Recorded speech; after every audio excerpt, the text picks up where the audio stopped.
Welcome to Journey Through the Gate, the Paranormal Portal podcast, as we delve into the many questions and wonders brought on by the supernatural experience.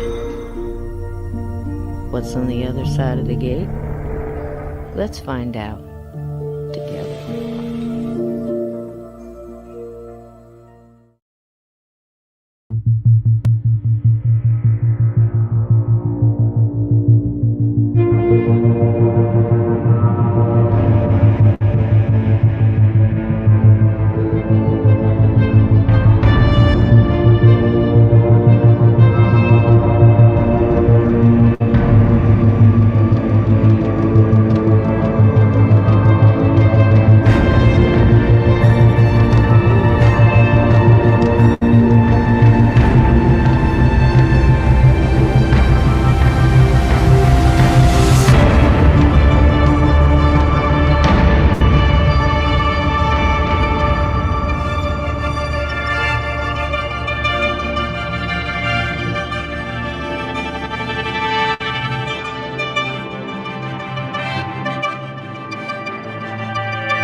I think it was the same one I was watching in the sky.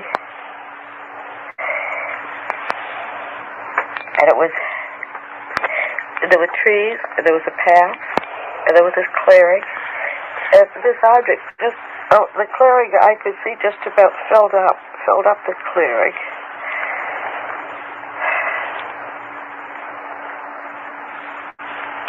And they're taking me up to the object. Now, I don't want to go on it. I don't know what's going to happen if I go on it. I don't want to go.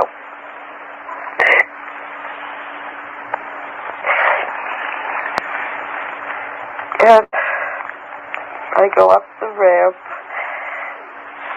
and I go inside, and there's a corridor to the left. We go up the corridor.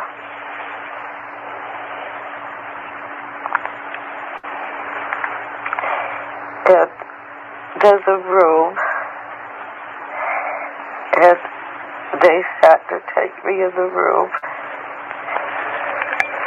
Some of the men come in the room with this man who speaks English and me. They stay for a minute. I don't know who they are. I guess maybe they're the crew. But they only stay for a minute. And the man who speaks English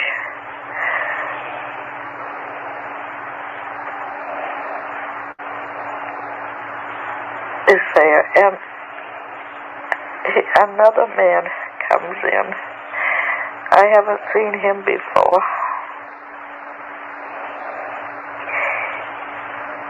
I think he's a doctor.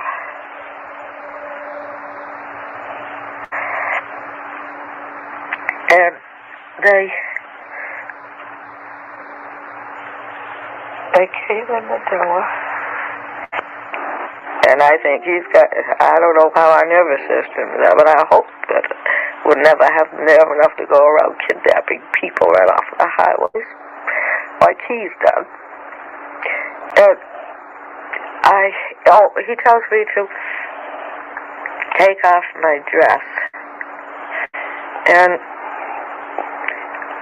he told me to take off my dress, and then before I even have a chance hardly to stand up to do it, the examiner, my dress has a zipper down the back.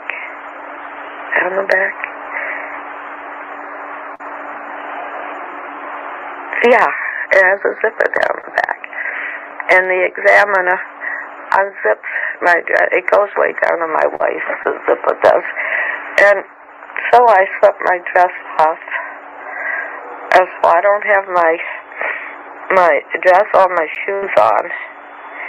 And there's a next over away is a stool, and then there's sort of in the middle of the room is a table, some kind of a table. It's not very high, about the same height as the desk. So I lie down on the table on my back, and he brings over this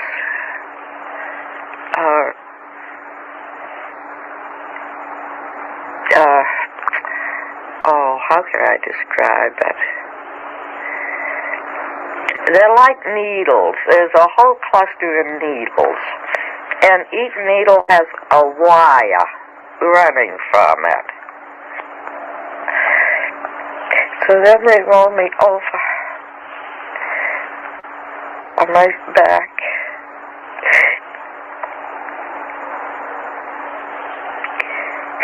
And the examiner has a long needle in his hand.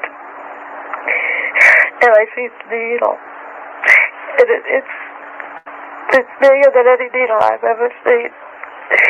And I asked him what he's going to do with it.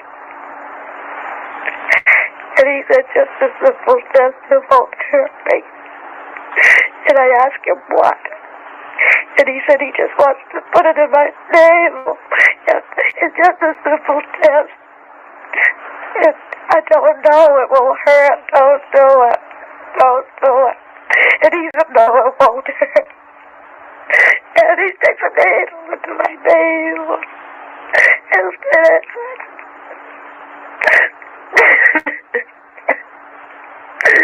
and I'm crying, and I tell him it's hurting, take it out. And then the leader, he goes over and he puts his hand, runs his hand in front of my eyes. And he says, I'll be all right. I won't feel it.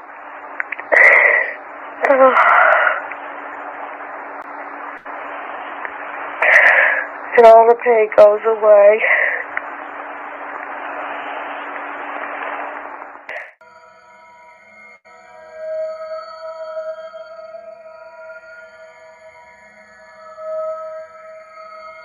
He helped me get up off the table, and I swung around, and he gave me my shoes, and I put those on and got down on the floor, and my dress was there, and I put my dress on, and I was going to zip it up, and he took a hold of the zipper at the top and pulled it up, and then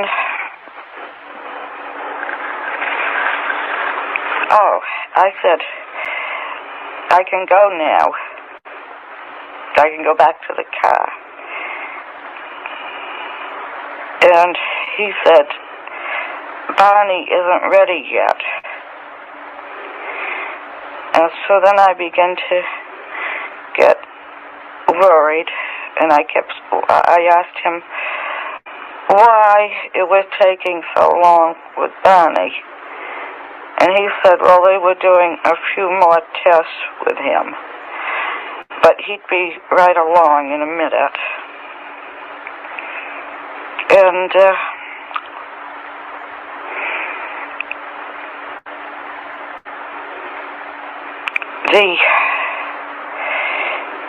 there was a cabinet there, and the doctor, the examiner, he had gone out of the room.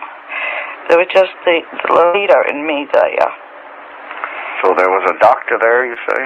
And the man who did the examining, he did the testing, and he left.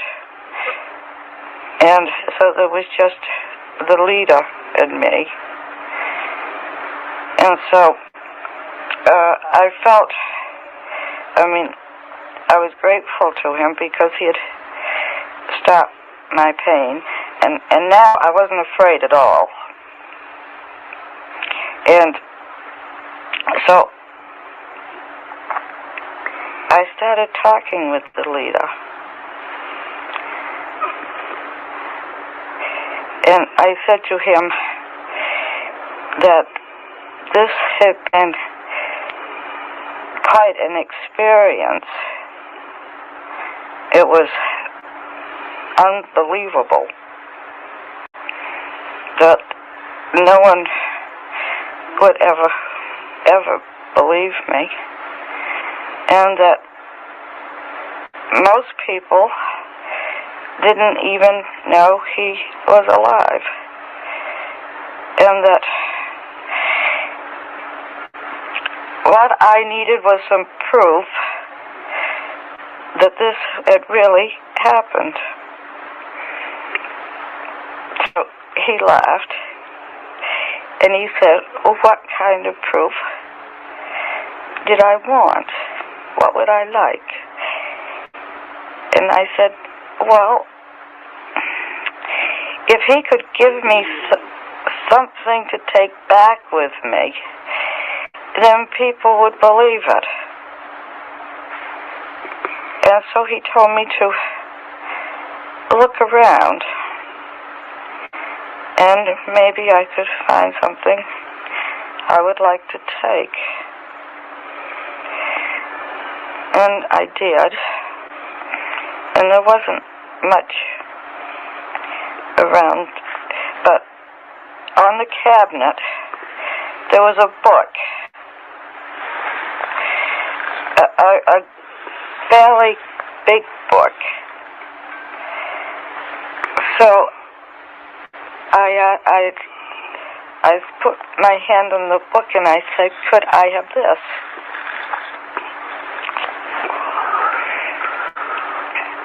And the leader laughed, and he asked me if I thought I could read it. And I told him, no, I laughed too. I said, no. But I wasn't taking it to read. That this was going to be my proof that this had happened. That this is my proof. And so he said that I could have the book if I wanted it. And I picked it up, and I was delighted. I mean, this was more than I had ever hoped for. He went over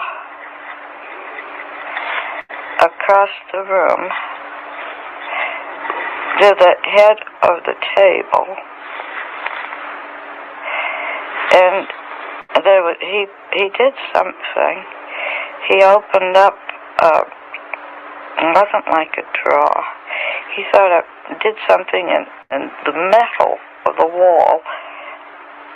There was an opening, and he pulled down a map.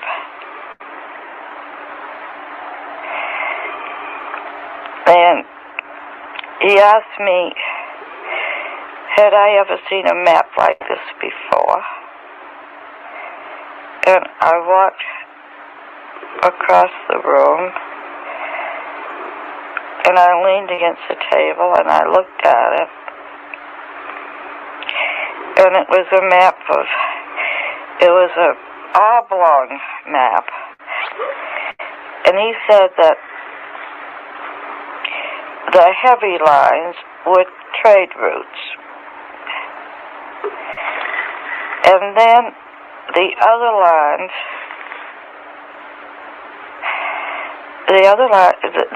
the solid lines were places they went occasionally. And he said that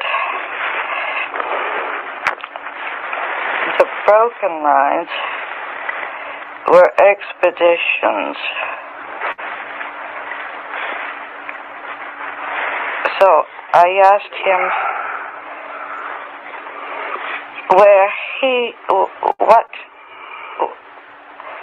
where was his home port?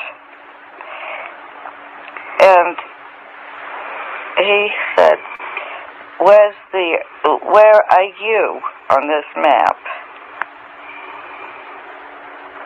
And I looked and I laughed and I said, I don't know. So he said, well then, if you don't know where you are, there wouldn't be any point of my telling you where I am. And he put the map, the map rolled up and he put it back in the space in the wall and closed it. And I felt very stupid because I didn't know where the Earth was on the map. And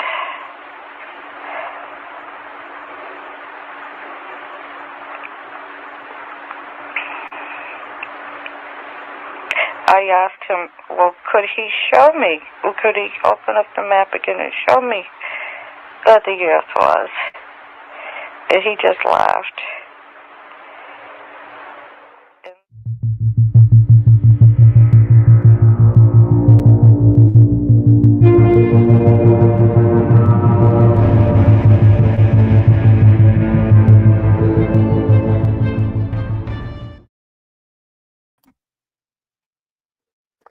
Well, there you have it, folks. Oops. Choo-choo. Wait a minute. Let me get that down. In her words, in Betty Hill's words, it's terrifying. It's terrifying. Like she's saying, as they're walking her, you heard her describe, there was a group of them and they're walking through this clearing and up this ramp. She didn't want to go. She didn't want to go. And she's at the same time yelling at them saying, you're just picking people out of the road, as you want, to do this against their will. It's terrifying.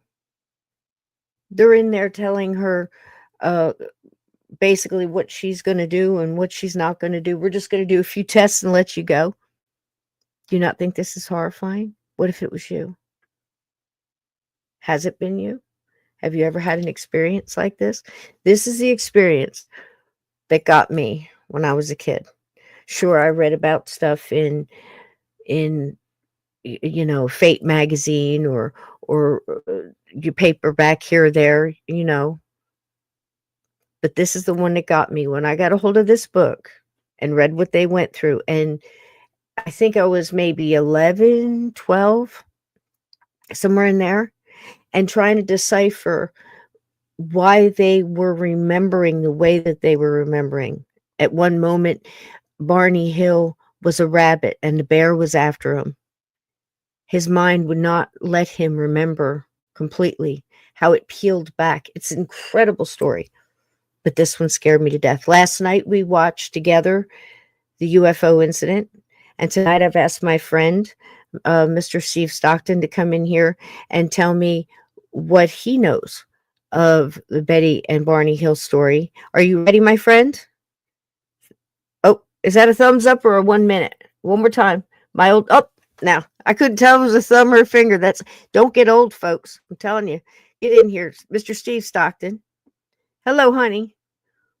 Oop, can't hear you. You're muted. How about that? Is that better? There we go. Rock and roll. So what did you think? What do you know about welcome it's in? nice hearing Betty, because I've read all about it and I've seen the pictures and stuff, but to hear her describe it and recount it, that's just amazing. Yeah. in her words. And last night we watched the UFO incident, the movie from 1975. Now, the incident itself happened in September, I do believe, in 1961, which was a whole year before I was born. So this is already going on. And I think I was maybe 10 or 11 when I stumbled on the book, read the book, and was fascinated by the way it was put together, Steve, because if you recall, it was mostly how the psychiatrist peeled it back through the recordings. And then at the end, they heard the recordings. You know, neither one of them was allowed to hear what the other one was going through because he didn't want it tainted. And when he realized that they matched up and they were separate, and he couldn't, in his mind, fathom, could she be telling him, you know, and he's having the dreams, or it was crazy when he realized it. And I think when you're reading it, you realize it with him. And oh my God, this crap is true. And then the dress, and then the map. Now, what do you know about the map and the evidence? I mean, there's quite a bit of evidence for this case. Yeah, I've seen the pictures of the map, and I've never really studied it, but it shows alien star systems and stuff from a different point in the galaxy headed this way instead of here headed out. It's coming in. And, yeah, from their point of view. Yeah, and somebody was saying that in the chat. Welcome in, chat. You want to help me welcome in all these wonderful people? We'll get back to the Benny and Barney Hill. 13 past midnight too. So welcome. There, got hit the like, please. Lisa Andrew. Ray, Ted Branston picking in, Andrew and Gnomes Trucking. Yeah. And then over here, let's see. Good to see you, Andrew. Scott's Life is here. Hey, Scott. Hey, Ted. Lulu Bell always dresses up so nice for the shows, doesn't she? Steve, look at her. She always wears the best earrings and the best glasses. She always dresses up. Thank you, Lulu, for dressing up for the show. Euro Sounds is here too. Henry Nelson. Hey, Ted. That's Holden's favorite. One night I was on doing a stream, and hey, Lisa, how you doing? Henry Nelson came in, and I said, "Hey, there's Henry Nelson," and Holden goes, "Hi." So he can say hi, and if you ask him, how's he doing? Well, he's doing good. My gosh, I can't believe how strong he is. He's lifting his head up. Lifts his head up. Is he rolling over and everything not else? Yet, just almost. He's struggling to do that. But he's ahead of the game. Time, loves his mommy. Yeah, that's great. He got a bath today. Wasn't too happy about that when we rinsed his hair, but oh no, they don't like it. Oh gosh, I remember Johnson's baby shampoo. Do they still have that with the golden baby shampoo that still burns your eyes no matter what it says? No more tears. Hey Kevin, welcome in, Kevin. Something better, organic or whatever, but fallen ones could be. You know, I'm telling you what. I just don't know. Who knows? Hey CW, welcome in. Hello. So Betty and Barney Hill. Now you've sent over, graciously enough, from your channel a little story you did. Are you ready for that? Because we can go ahead and play that, and then we can talk a little bit more about to me personally, I think there was an awful lot of evidence here. I think what staggered people is they weren't quite ready for all the information they got in this. And I think a lot of people stumbled on the fact when they brought in hypnosis, they couldn't quite, wrap their head around, is this information planted into these people, into their memory? Is it a false memory, or did it really happen? And I think that's what stumbled a lot of people in the 60s and the 70s. Then they come out with the movie 1975 with James Earl Jones and I forget her name. Mods, what was her name from last night's show? They'll get it in just a second from that movie. But now the way it was portrayed, Steve, it was crazy. I think James Earl Jones did a great job, and it showed how frightening it must have been for these people to be pulled out of your car. They're basically on their honeymoon. To be pulled out of the car and lose 2 hours and come back and thank you. Estelle Parsons was the actress. Thank you, Lulu Bell, and thank you, Lisa. Estelle Parsons. Oh, look, there's a baby. There's Holden. He's looking at my on the air sign. On the light. Hey, sweetheart. Hey, your baby. There you go. Look at the camera. There he goes. My goodness. He's just like everywhere.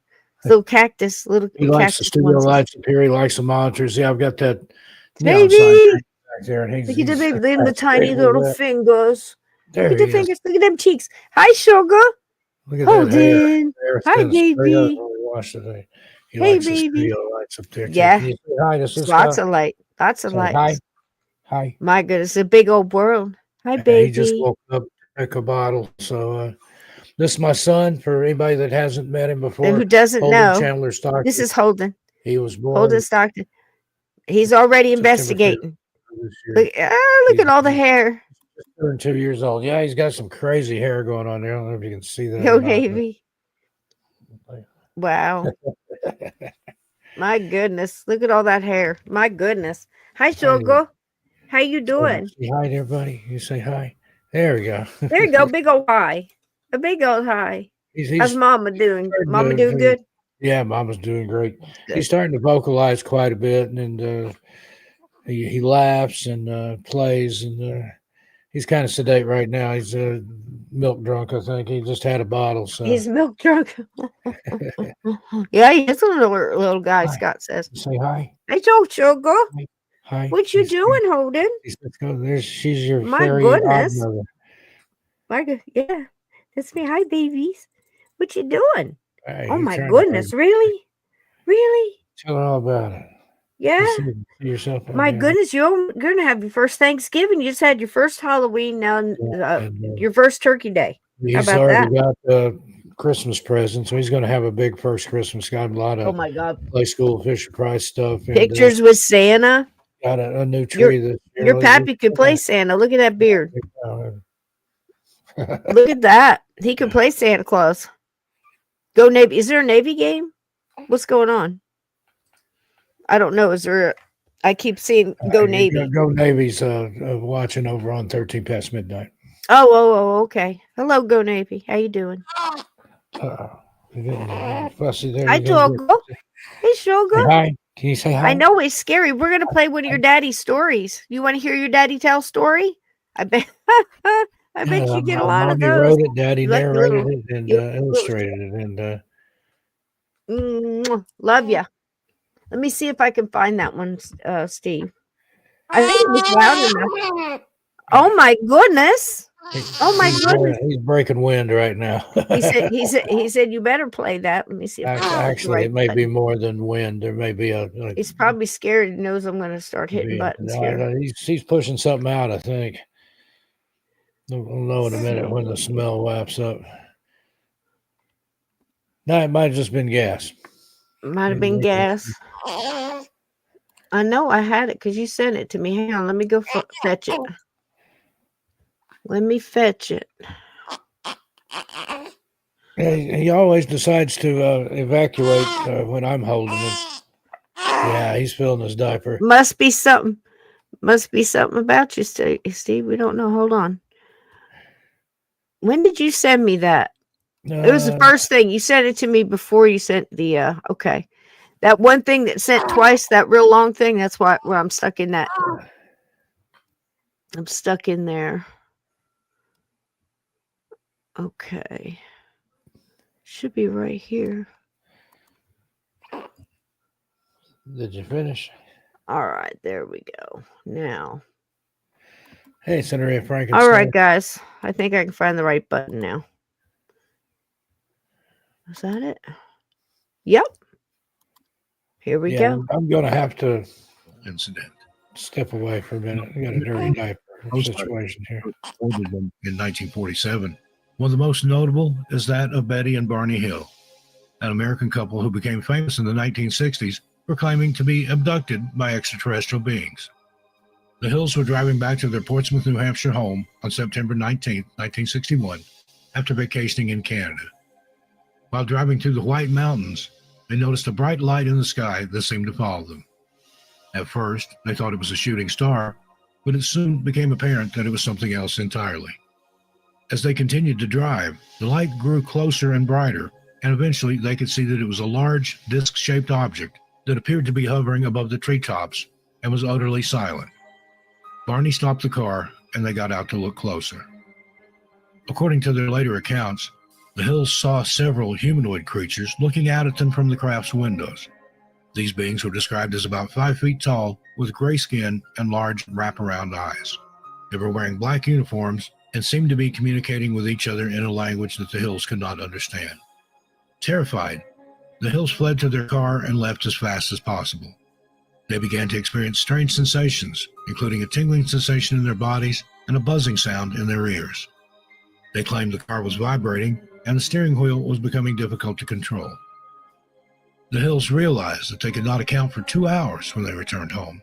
They also noticed physical evidence that something unusual had happened to them. Betty's dress was torn, the lining was ripped out, and Barney's shoes were scraped and scuffed in a way that suggested he had been dragged. Over the next few days, the Hills began to experience strange dreams and nightmares. Betty dreamed of being taken aboard the craft and subjected to a medical examination, while Barney dreamed of being interrogated by these beings. These dreams and nightmares continued for several weeks, and the Hills became increasingly convinced that aliens had abducted them. Eventually, they sought the help of a local psychiatrist named Dr. Benjamin Simon. Under hypnosis, Betty and Barney recounted their experiences in great detail, including their encounters with the beings and the medical procedures performed on them. According to Betty, the beings had shown her a map depicting a series of interconnected lines and dots representing various stars and star systems. She would later draw the star map for Dr. Simon. The Hills' story became the subject of much debate and controversy in the following years. Skeptics argued that the Hills' experiences could be explained by sleep paralysis or other psychological phenomena, while believers saw their story as proof of alien visitation. Despite the controversy, the Hills' story has remained one of history's most well-known and influential cases of UFO abduction. It has inspired countless books, movies, and TV shows, and continues to fascinate and intrigue people worldwide.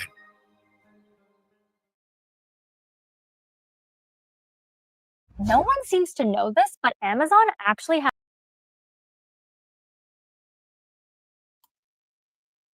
Almost hit the wrong button. So there you go. That was lovely, Steve. Thank you for that. That was really, and I like the pictures too. The graphics are amazing. So again, to me, this is the one that really scared me. I didn't even get as deep when I'm trying to remember exactly when we realized that the map was it like about 6-7 years after. So like in the early 70s, we realized that the map, they started placing the planets because they didn't even know about it when she came back with this information. That on top of the dress. Now I had one. Let me see if I can find it it's real quick. It's not that great a video, but it's one from, I believe. Okay, this is it. Like a little library display, but it actually has Betty and Barney Hill's some of the evidence. They had a, what do you call it, like a paper mache or something head built and made to look like the beings that they saw. The dress is there and some other things, and something very surprising to me. Let's see what you think. I hope it plays. Yeah, it's gonna. Cool beans. This is really cool. Returning from a brief vacation in Canada in September 1961, Portsmouth, New Hampshire residents Betty and Barney Hill were driving late at night through New Hampshire's White Mountains when Betty thought she spotted a shooting star.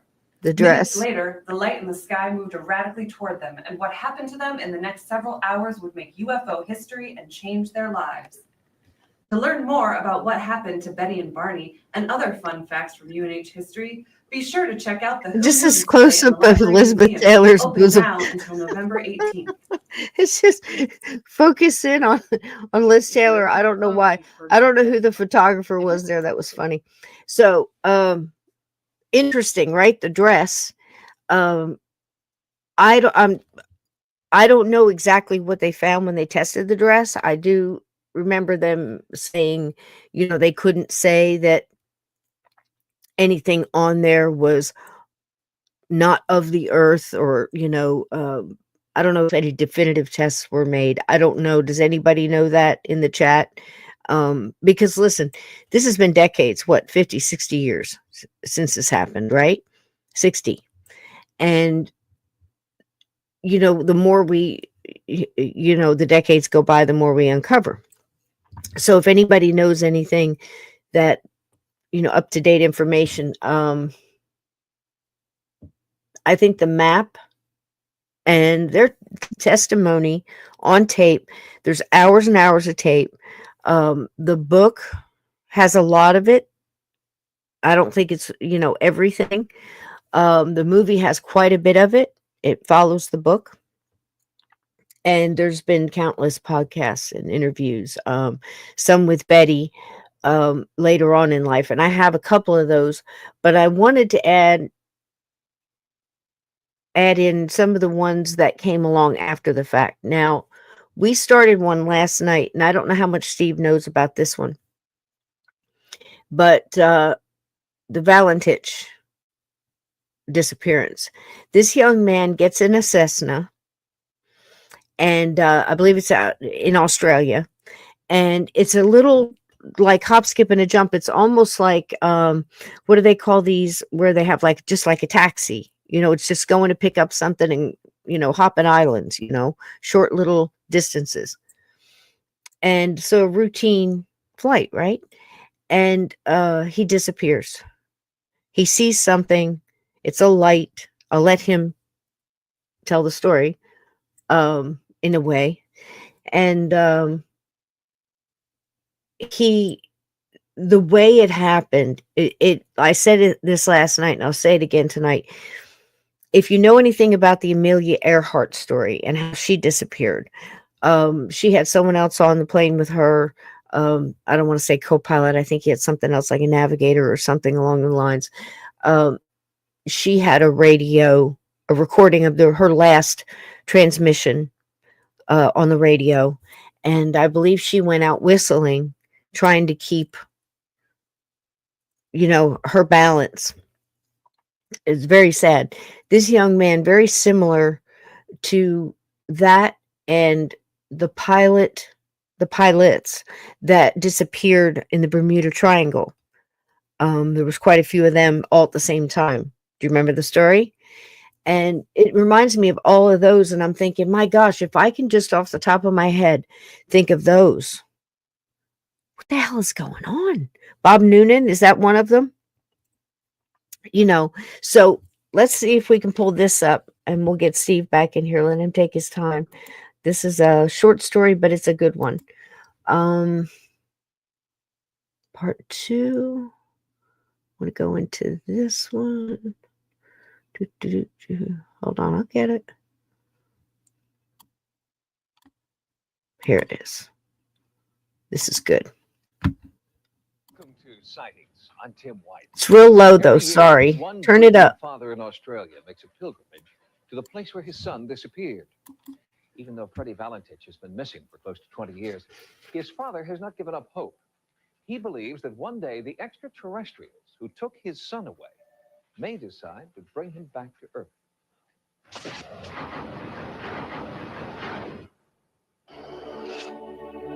He was a 20-year-old pilot with the Australian Air Training Corps who took off on October 21st, 1978, and was never seen again.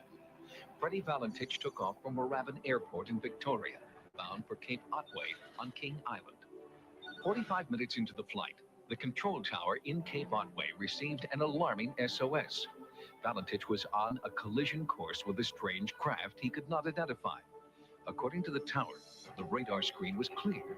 For 6 minutes, Valentich continued to insist that a UFO was approaching him at a high rate of speed. Then his radio went dead. Is there traffic below 5,000? No traffic. Traffic above me at 5,000? None. And none, repeat, none near your position and altitude. Tower, you must recheck. Above, no, below me, a terrible brightness. Nothing. Nothing. Here's the secret billionaires have been hiding from us for years. For years, I struggled with bad luck and empty pockets. And then he was gone. Fred Valentich and his airplane disappeared without a trace. He is considered legally dead by everyone but his father. 17 years after Fred's disappearance, Guido Valentich still makes an annual pilgrimage to Cape Otway, where he believes he lost his eldest son to a UFO.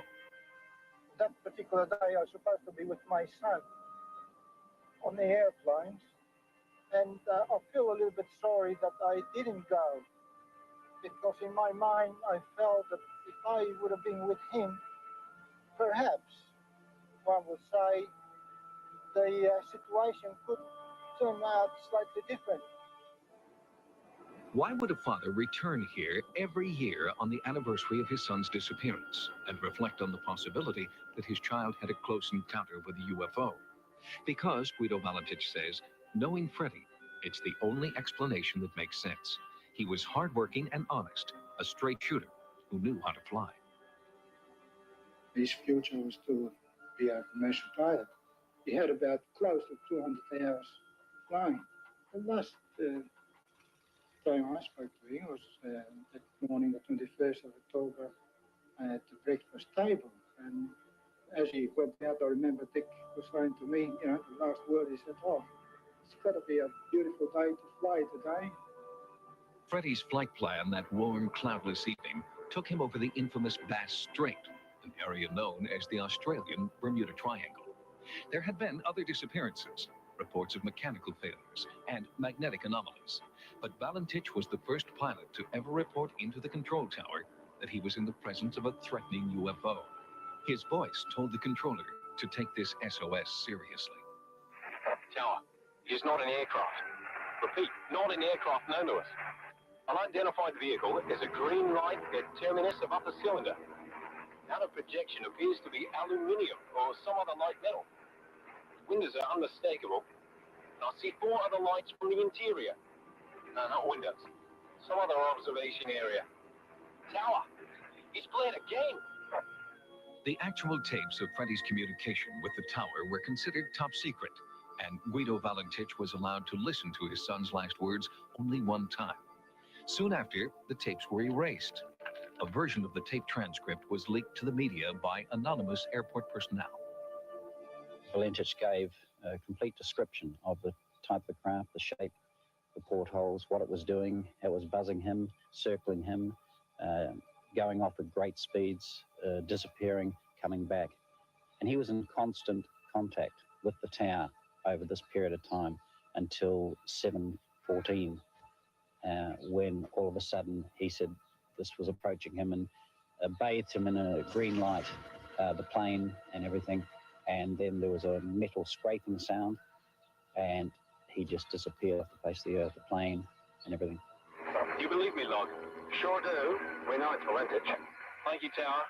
In proceeding at a speed of 110, at the same course moving up to 4,000.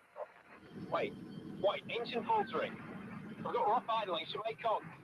He's coming up from rear with tremendous burst. His green light is all over here. It's not an aircraft. Going up to 5,000, 6,000, long wingless metallic tubes spouting flame. I feel scorching. I feel... 229, we hear something tearing. 229, please reply. When the tower lost radio contact, a search plane was sent to the point of last contact, 12 miles off the coast of Melbourne. There was no sign of Valentich. They searched by air, by land, and by sea. But after 3 weeks, searchers had found nothing, and the operation was suspended. 21st of October was one day which I can never forget. I like to go down to respect and study some of the area when this phenomena occurred, and I'll be able to see some strange thing perhaps on that particular day. Officially, there were no eyewitnesses to Freddie Valentich's disappearance nearly 20 years ago. But a small group of UFO researchers claim there were eyewitnesses working here, working for the United States government. This is the Pine Gap Research Facility, a tracking station located in the Australian outback. And according to researcher Robert Dean, Pine Gap knows more than it's willing to tell about Fred Valentich. They can track anything from a basketball-sized meteor. There's no question in my mind that the Pine Gap facility tracked that object. They were tracking Fred. They were tracking that object.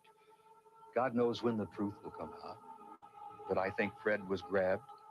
And I know Pine Gap must have monitored the whole damn thing because we monitor everything. According to Dean and others, the Pine Gap tracking station did much more than simply track the last moments of Fred Valentich's life. Did officials there have a hand in the death of an innocent man? More on this story when Sightings returns. Pine Gap connection to the disappearance of Freddie Valentich. The real secret behind it involves the alien reality and UFOs.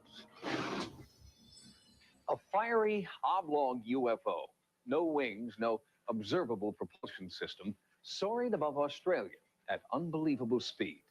It was the last thing pilot Fred Valentich saw before he disappeared off the face of the earth. That was 17 years ago. And from that day to this, his father and a handful of dedicated researchers have searched for information about who or what was controlling that UFO.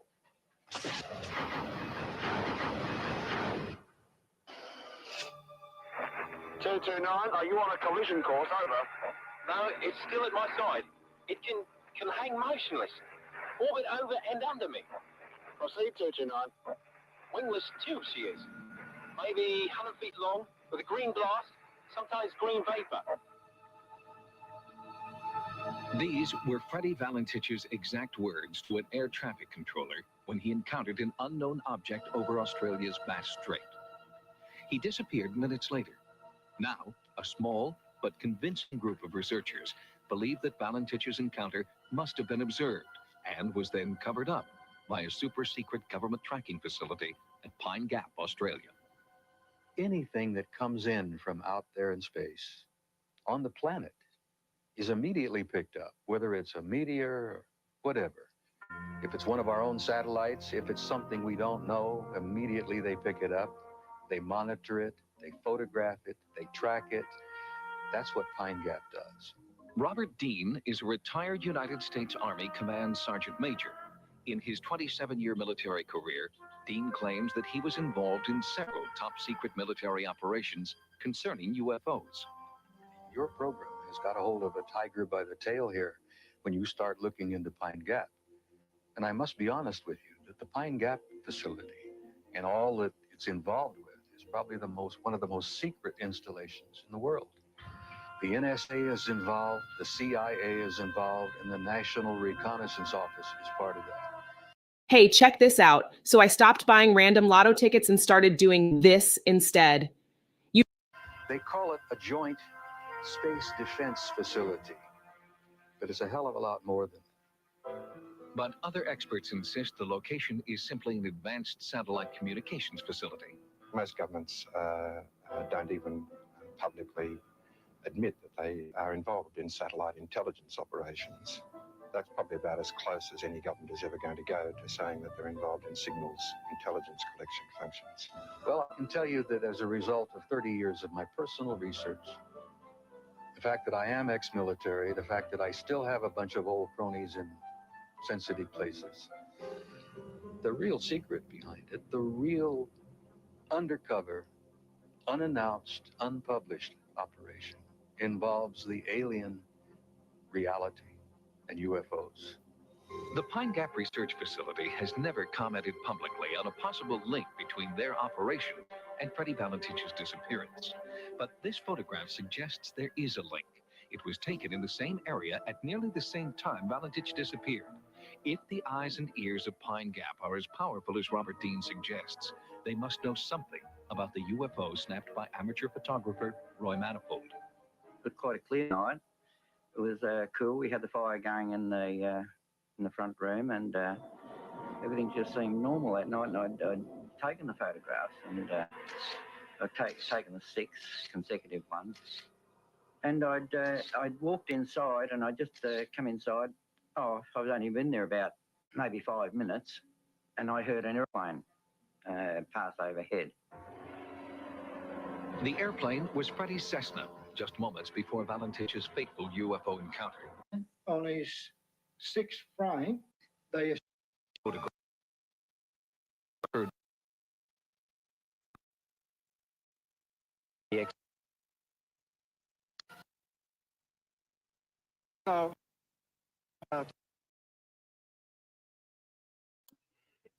Sorry, guys, that wasn't me. That was whoever dropped that tape. But it's also kind of like a bootleg tape. You remember that? That's what we used to call it. So it's not the best quality. But the part about this that tears people up is, look, the guy was in his, early 20s, wasn't he? He goes on this short little trip. They have the whole thing recorded. Okay. He disappears and they deny it. They play the tape once for the father, heartbreaking, and then that's it. And they don't let him have it anymore. Luckily, somebody, whistleblower, whatever, snuck it out, got a copy out. So we got to hear it, and the dad gets to hear it. What a horrible thing to have to hear your son's last words like that, and then to just disappear and not know. These things have an extra devastation level to them, because like Steve will tell you, if you're on his channel, Missing Persons and Mysteries, and all the wonderful pages and pages and pages of research, it's sad that there's just so much, so many stories out there, so much material, to have to research. So many people missing. Are some of them being taken by UFOs? Are some of them going through portals? Are some of them somehow taking one step too far, one step in the wrong direction, and winding up in another dimension? Did that rhyme? I think it did. Somebody write that down. That's a song.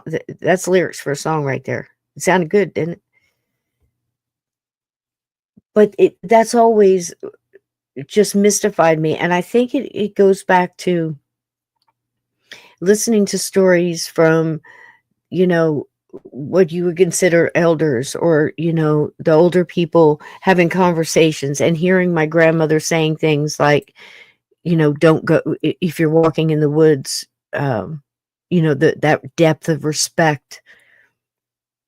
If it goes silent, if you get a feeling, back up and go the way you came, leave. Don't question it. Things like, I don't want them to take you with them. Knowing that there's portals out there, do you get warning? Do you hear a buzzing like some people say, or the sound of a metal trap? We've heard that.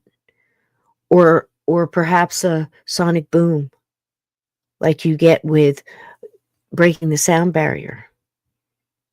We've heard the stories of black-eyed children showing up, and right before it, a boom, almost like they're breaking a barrier of some sort.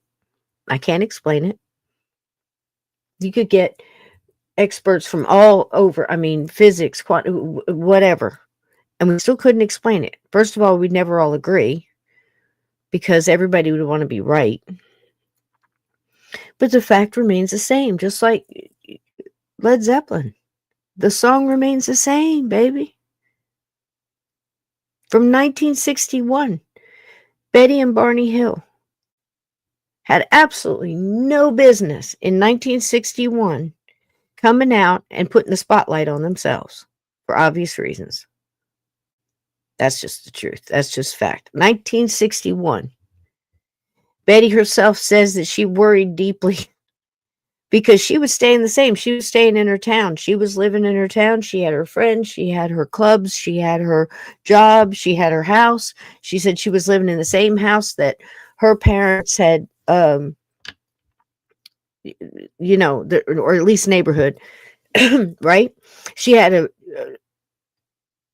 extensive bloodline, from what I understand, as far as provenance. She was like, goes all the way back to the Mayflower, I think. One of those families. This is the kind of world she's in. And here comes Barney. Barney's got to leave his job, his town, his all that stuff, and jump up into her world.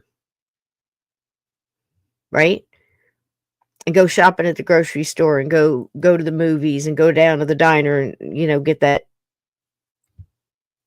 whatever Friday night special it is, You don't think it was hard for them? Just being real. 1961. And then here's an idea, Betty, as they're eating that cheeseburger and fries and milkshake, whatever.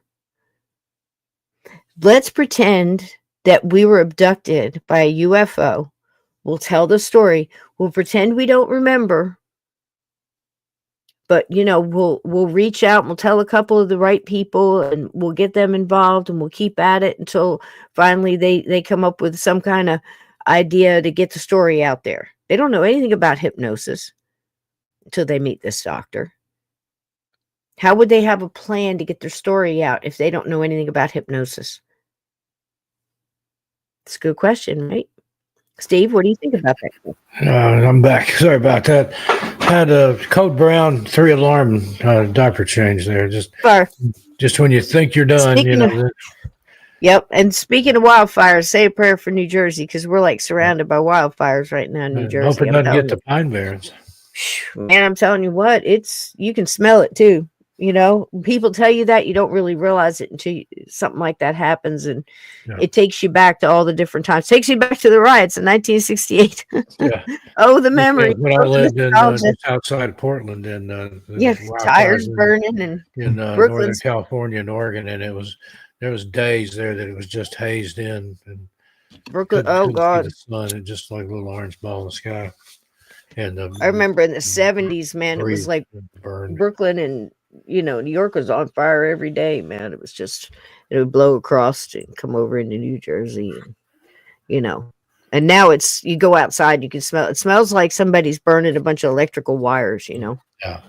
Like an electrical fire. You can smell it, the thickness, and I think about all these different people with their factories going off and all these chemicals. It's nuts. It's a crazy world, folks. Be careful. Yeah, act accordingly. So what do you think about that? If you think about it, Steve, how would they make up the story? We're talking about Betty and Barney Hill right now. Yeah. How would they make up the story? Planning on they're at the diner having cheeseburger, sharing fries, whatever. Okay, coming up with a story, much like people believe in the Amityville Horror over a bottle of wine. Okay, let's do this, Betty. And eventually somebody will find a way for us to get the story out. These people staggered and stumbled, didn't even know what they were remembering because it peeled back like an onion. And just the time and the place considered the time and interracial couple, the last thing they would have wanted would have been to draw attention to themselves. This is what I see. He didn't even hear me say it and came to the same conclusion. Okay. In 1961. Like mine. Yeah. And what was it? Rhode Island, is it? Connecticut? I don't remember where they live. We both said it. I had it written down somewhere, but maybe somewhere. I think so. New Hampshire, I think. So exactly. So they're not going to want to. I was talking about how Betty's supposedly related all the way back to the Mayflower. She's one of those families. Yeah. He's coming from his world and jumping into her world, her job, her house, her neighborhood, her friends, her PTA, whatever. Crocheting club, whatever the hell it is. They're playing bridge Thursday nights with the girl. Oh, who knows? Lisa Ray's got it. And now he wants New to. Hampshire, and it happened in Vermont. There you go. And and then he wants to drop in on this. If things aren't bad enough, I was manhandled by a group of aliens on my way back from my honeymoon. Makes perfect sense, and drag it out all through. Just to get a piece of a book that may or may not have happened and not understanding anything about hypnosis. Yeah. I found it very interesting. Did you read the book or see the movie for the 1975? I have, but it's been years ago. Yeah. Okay. You probably remember her screaming and just losing her mind. Journey. It's a great book. Yeah. And I think James Earl Jones did a really good job too. So if you're interested in seeing the movie, it is on last night's episode, the tail end of it, the whole movie plays. It's the archives.gov finally opened back up the Wayback Machine. Finally got right. I get a lot of stuff back up from beyond a lot of UFO stuff over there, UFO conferences and UFO talks and things like that. So Yep, me too. So now jumping from there, and we'll get back to Betty and Barney here because I've got a couple other things on them. But the Valentich. Now this was jumping now to 78. This is happening. again, there's so much in between. There's so many in between. There's the one we did last night. We did that. Is it Pascagoula? The two Yeah, fishermen. Pascagoula, Mississippi, with the two fishermen, 1972. Right. That one scared the crap out of me. At me too. And such I an was odd on the alien. couch asleep, and they were talking about it on the evening news. And my dad's like, "Wake up, because he knew I was into all that stuff." And they talked about how like a giant eyeball thing came down, and I Oh think my they were gosh, it did. filmed. And the men looked like they had ice cream cone nose and ice cream cone ears. Remember that? It was like one of the oddest aliens I've ever seen. Yeah. Now, Betty and Barney both, that was one of the things about Betty and Barney, because under hypnosis, now, folks, if you don't realize the story, this psychiatrist, and again, it doesn't really matter how they got there. They had a couple friends from the Air Force through Barney's job, and, you know, they were in the 60s, people were interested in the science end of this. And if you look at the Travis Walton case, which is probably the most famous with Fire in the Sky, even jumping that, you know, almost 20 years, 2 decades, they hadn't really improved on how And they I've met reacted to Travis. these things. I've heard him talk. I love Travis Walton. And he's either I do. That's really what happened to him, or he deserves an Academy Award. Him and Whitley Strieber. I don't doubt him for a second. Heard him talk to Whitley is very convincing in what happened. Yes, to he him. But is. Travis is just, I mean, he had absolutely nothing to gain from any of that. No, and he's got an energy about him too. And the thing about Travis Walton that scares you to death is they kept him so damn long. Yeah. And they dropped him off in a completely different place, and naked as a jaybird, Buck naked, yeah. shook up, you know, and he's not eaten. He's not had any kind of sustenance or, hypothermia. He's dehydrated. I mean, just, his mind is scrambled. With Betty and Barney, that she's describing to you in the beginning, the tape that I had for you, she's describing how they helped her get back dressed again. The overall nerve of these son of bitches. Do you know what I mean? Take your dress off. Can you imagine? But there's some kind of mind control that goes with this, Steve. It's like an unspoken understanding that they're making, she's going along and she's following this group through this clearing and up this landing. And the whole time she's telling herself, I don't want to do this, but she's doing it. And then she's having this conversation with this one who kind of sort of speaks English, she said. I guess broken English, or, maybe not completely fluent, whatever she meant. And she's almost joking with them. And they're like, we're just going to do some tests, and, then we'll take you back to your car, and it won't take very long, and all this. What the hell you are? Where, I mean, can you imagine having the power to override that natural born instinct to survive and fight back and fight or flight? That's powerful, Steve. Indeed. And it doesn't seem like, in the Valentich case, where the young man was just sucked out of nowhere, plane and all, gone, poofed, where is he? And I was trying to remember last night, and I've since been told via the chat, wonderful people that you are. Hi, mods. Hey, gatekeepers. I love you. Hit the like if you haven't. And if you haven't subscribed, hit the button. It's free. Please do it. We could use it. And if you're watching, we'd love to have you. Past midnight, come over here and subscribe to Sysco. Please do. We'd love to have you. We're absolutely ridiculous. Like, I can't make you any promises, but we're going to try every time. I will make mistakes. That I can guarantee you. So anyway, but we got big heart. So this is what blows my mind about the Valentich. It's very much like I've always felt as a kid, and I know, Steve, same as you, reading Fate, reading the Bermuda Triangle, reading the Michael Crichton, whoever that was, it was writing that stuff back, Chariots of the Gods, and all this kind of stuff. The Rod Serling shows. Charles Berlitz, I think, wrote the Bermuda Triangle books. He was, of course, In Search Of. That was the best thing on TV back then. It came on PBS, local affiliate for me. Mm-hmm. That was about the only time I would watch PBS. But right, and you wonder, where'd they go? Are they still alive? Are they living a parallel life? Can they come back? Will they come back? Do they know they're gone? Do they know where they are? just and any show that had anything about that. I think it was in the 80s. Correct me if I'm wrong, if you guys remember. I want to say 83, somewhere in time. Christopher Reeve. Yeah. Where he's able to almost think himself into another time. Amazing stuff. Movie. Absolutely amazing. I found this neat too. This was the body. Oh, what do they call it? This was a short one, but it's good. And it's the Roswell footage. I thought I would put it in here because it was such a big case and it's sightings. So, it's good. It's only 4 minutes. Some of the story Sightings is following in the news. The Roswell autopsy film continues to generate unprecedented worldwide debate. Now, an expert in antique camera and film technique has come forward with his controversial analysis. In Seattle, Washington, a mutual UFO network researcher has broken ranks, challenging the authenticity of the Roswell autopsy film. Clive Tobin is a veteran film analyst with 30 years' experience. He has examined portions of the controversial autopsy film frame by frame and has discovered an apparent anachronism, visible only under magnification. What's being shown is a positive print made on a piece of equipment that only existed after 1960. Tobin found his evidence on the edge of the Roswell film. It contains markings created with a C printer, a device first in use 13 years after the supposed autopsy took place.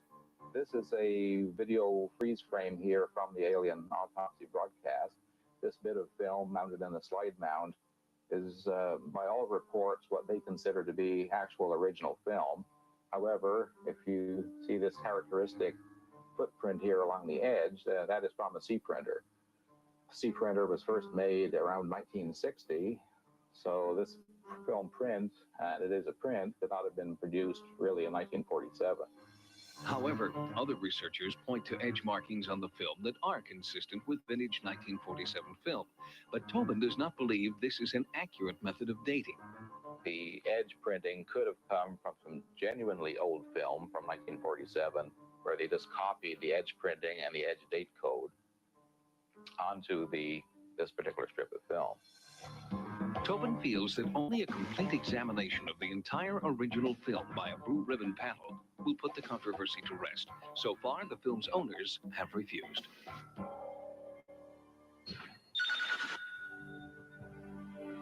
In Sheffield, England, internationally renowned UFO investigator Vincente Juan Balestra Olmos astounded his colleagues at this UFO conference with the announcement that, for the first time in history, a government will declassify all of its UFO files. The country is Spain. They like to put stamps on every document, and they used to put confidential and secret stamps. Why? Because they didn't know how to handle something which was unknown to them. For over 20 years, hundreds of well-documented UFO sightings have been kept locked away in the top-secret files of the Spanish government.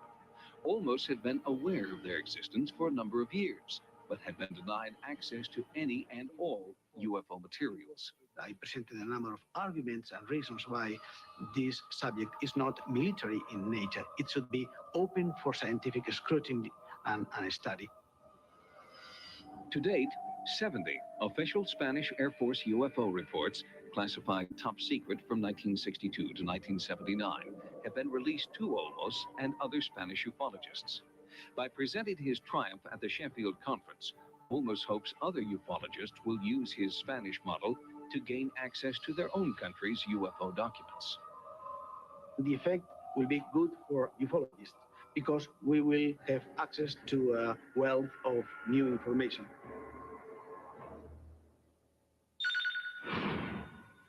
We'll have more stories from the news next time.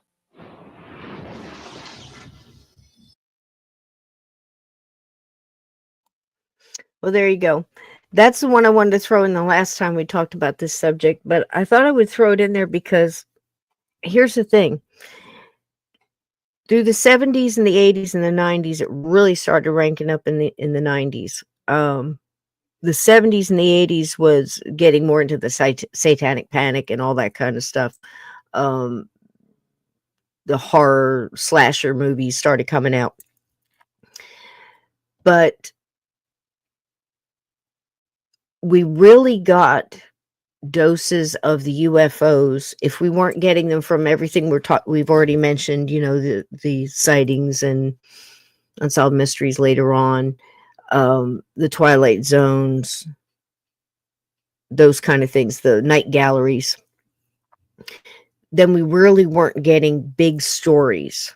We were getting small doses. Disappearances and UFO sightings might have come in like in the documentary kind of format. And like you saw with the Valentich, almost in the 80s, still just absolutely discredited, debunked. The plane went down in the ocean. He only saw a plane. We were still getting weather balloons, all kind of thing, flocks of birds, all this kind of stuff. So again, everything is being debunked. How much more evidence do you need from Betty and Barney Hill? You had the dress, you had the map, you had both of them drawing the pictures of what they saw and what the beings were like in separate rooms, and them being almost the same. Different perception, but very, very close. So how much evidence do you need? Before people realize that there's something going on. Then you're going to get stuff like this. We got I always hated stuff like this with the autopsy stuff, the get them and do experiments on them. I don't like it when they talk about doing it with Bigfoot or anything else, because it's just cruel. Probably why the whole Roswell thing got me too, because it was supposedly, that's where you're hearing there was bodies left. You saw in many movies, Independence Day even, where, okay, they survived and we've got them in a tank somewhere, in some base in, Area 51. A Flock of Seagulls, right, Scott? Yep. It's a good band. Now I'm going to hear that song. Thank you so much, with the hair. Yep. So Kolchak, yes. And now you look back at Kolchak and it looked like so crazy. It looked so cheap. You could tell that maybe the monster had, fingerless gloves with carrots hanging out, or something with spray paint silver. It was crazy. But my big thing is how much more evidence you need. One of my guys that I found later on, actually through conspiracy, right in time, Steve, I was talking about how much evidence do you need, because now we've got Valentich, you've got the out of all of the cases, if only one of them is true, there you go. This is what I mean. Did you want to add anything else before we go on? What about the body foot? I don't want to know if you captured them. Let them go. I mean, that was always so sad to me. Anytime there was bodies somewhere, or they had them in in different movies and shows, but they've got them in a tank somewhere and experimenting on them and all that kind of. I hate that stuff. Yeah. Whether it's Bigfoot or any of it, let them go. I don't even like zoos. So if you're not familiar with me, there you go. But I've always said that I hope if they ever find a Bigfoot that it's already deceased, that they don't take it in and prank on it and run tests and blood draws and like you said, put it in a cage or a vat or something. Yeah, I hate that. I hate that stuff. Poke it with a stick or whatever. Let the cryptids be. Yep. Flock of Seagulls. Okay, so what else do I have here? So you probably know him through the JFK conspiracy. Crossfire Hurricane was, I want to say, loosely based on his book, Crossfire, JFK and Oliver North and all that stuff. A lot of it was changed, but let's just go ahead and say it. Very similar in a lot of ways to somebody else I looked up to, quite a lot, and that was there's been so many people to come by with conspiracy this or whatever. He did Your Occult America and all this other stuff. It's Jim Mars, and he did one on Aurora. Do you know anything about Aurora from 1897? We're talking about how much evidence. Yeah, I've read the case. I can't give you the specifics off the top of my head, but fascinating, especially for that time frame. It's amazing. So before Jim passed, we lost him not too long ago, and one of his big things was in Texas, the story from 1897 in Aurora, and the UFO crash. Let's watch just a few minutes of it, and if you want to watch the whole thing, it is available here on YouTube. Check it out.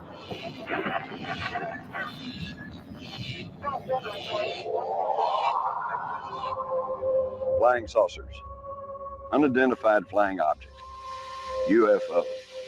They're just a fact of modern life. In fact, if you check with friends or family members, chances are you'll find someone with a UFO story. Everyone's heard of the famous crash at Roswell in 1947. Some people know about the Foo Fighters during World War II. But there's a case that goes back far beyond that, even before the Wright brothers ever flew a heavier-than-air craft. It happened in Aurora, Texas in 1897.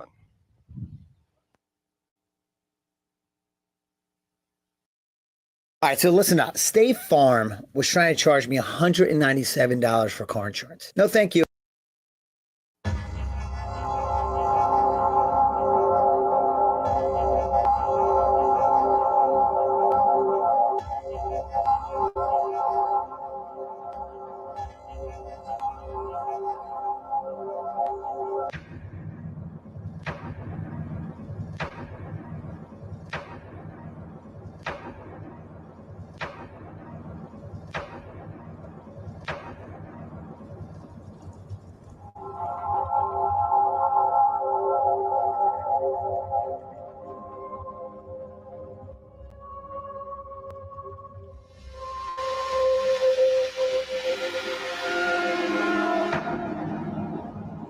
April the 17th, 1897, dawned clear and cool in North Texas, when out of the south came a large silver cigar-shaped object dropping lower and lower as it approached the small hamlet of Aurora, located less than 20 miles northwest of Fort Worth. Swooping low over Aurora, the airship moved north toward the home of Judge J.S. Proctor, which was perched atop a flat Caliche hill. There it struck a windmill and exploded, scattering debris and, by reports, one body.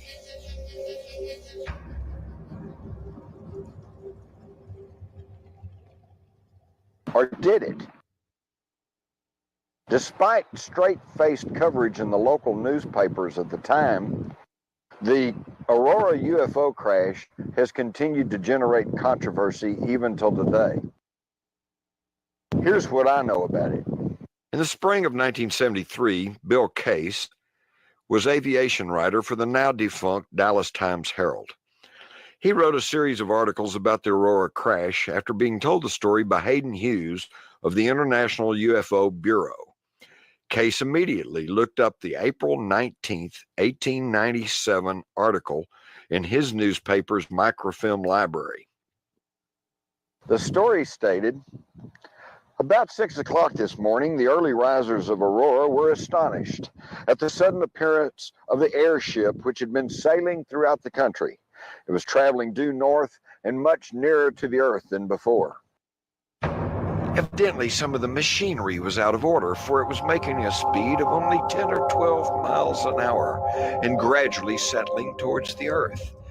It sailed over the public square, north part of town, collided with the tower of Judge Proctor's windmill, and went to pieces with a terrific explosion, scattering debris over several acres of ground, wrecking the windmill and water tank, and destroying the judge's flower garden.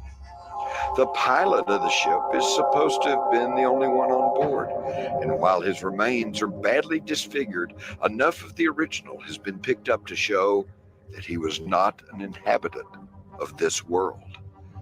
Mr. T.J. Weems, the U.S. Signal Service officer at this place and an authority on astronomy, gives it his opinion that he was a native of the planet Mars. Papers found on his person, evidently the records of his travels, are written in some unknown hieroglyphics and cannot be deciphered. This ship is too badly wrecked to form any conclusion as to its construction or motive power. It was built of an unknown metal, resembling somewhat a mixture of aluminum and silver, and it must have weighed several tons. The town today is full of people who are viewing the wreckage, gathering specimens of the strange metal from the debris. The pilot's funeral will take place at noon tomorrow. Signed, E.E. Hayden. Now, a similar story was published in the Fort Worth Register, but in this account there was no mention of the hieroglyphics, and as to the pilot, it simply stated, quote, "The pilot, who was not an inhabitant of this world, was given Christian burial in the Aurora Cemetery," end quote.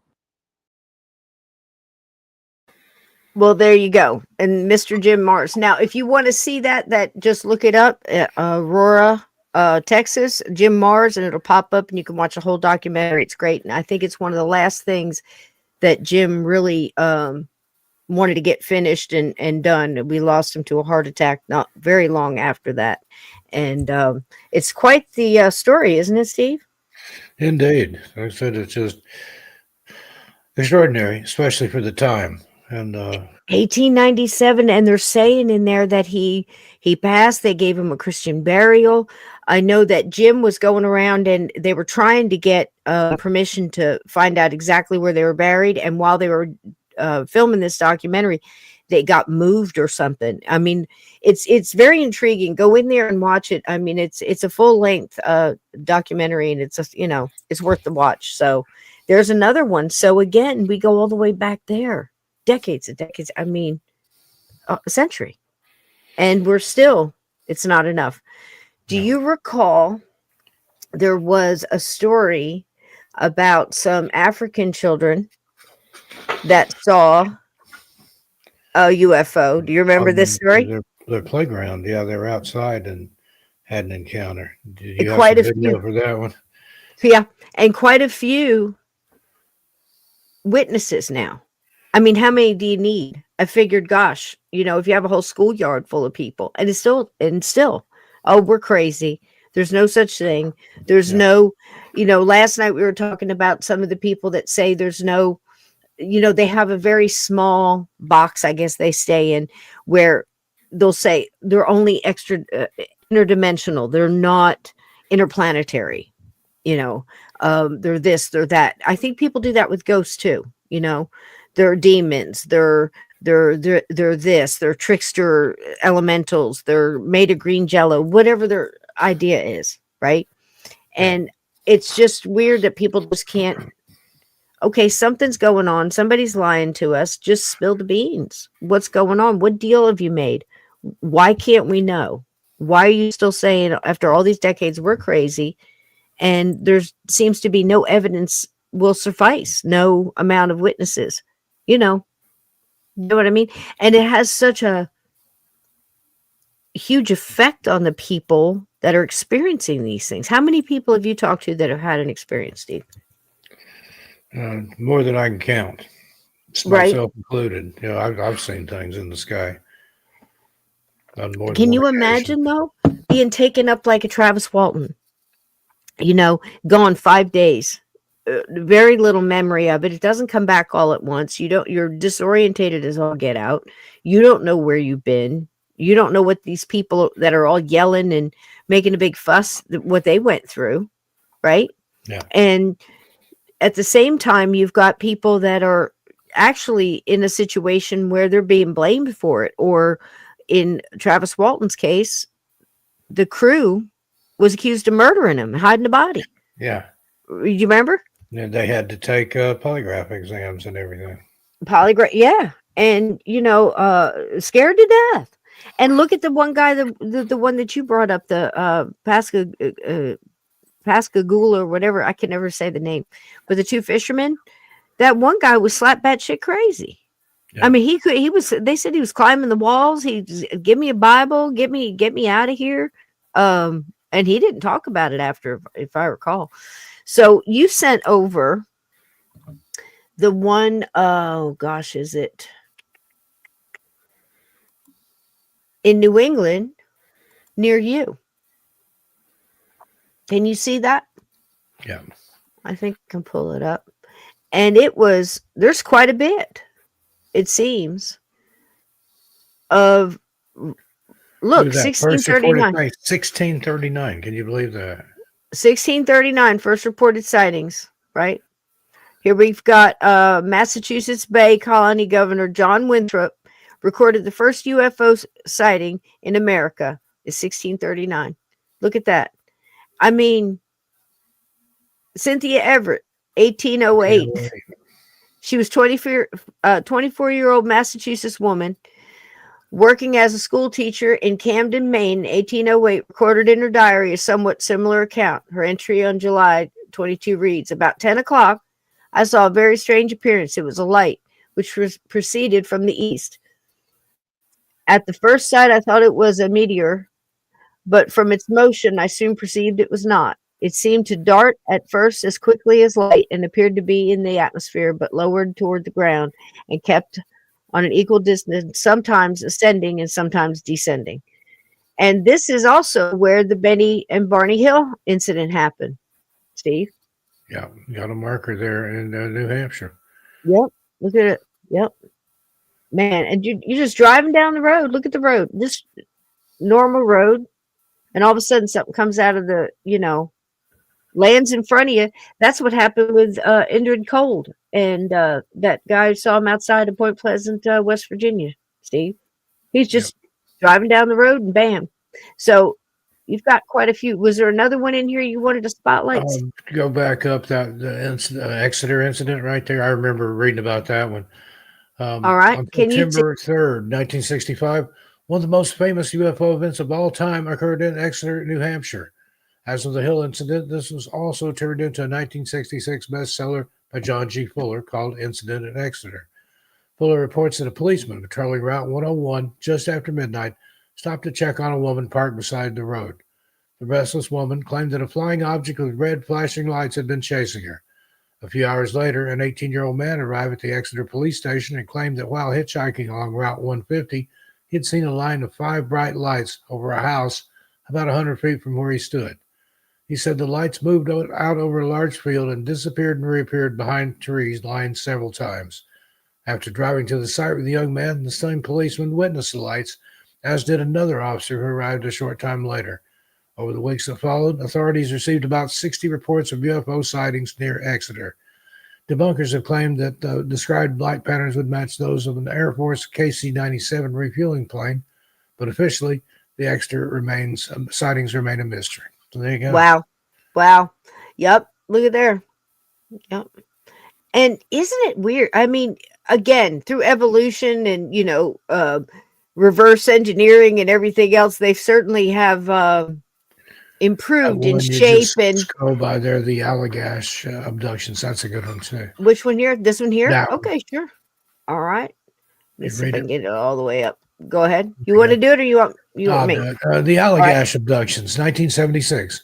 In August 1976, according to their own accounts, 4 Massachusetts college students went canoeing on Maine's Allagash Wilderness Waterway and saw an unidentified object in the sky.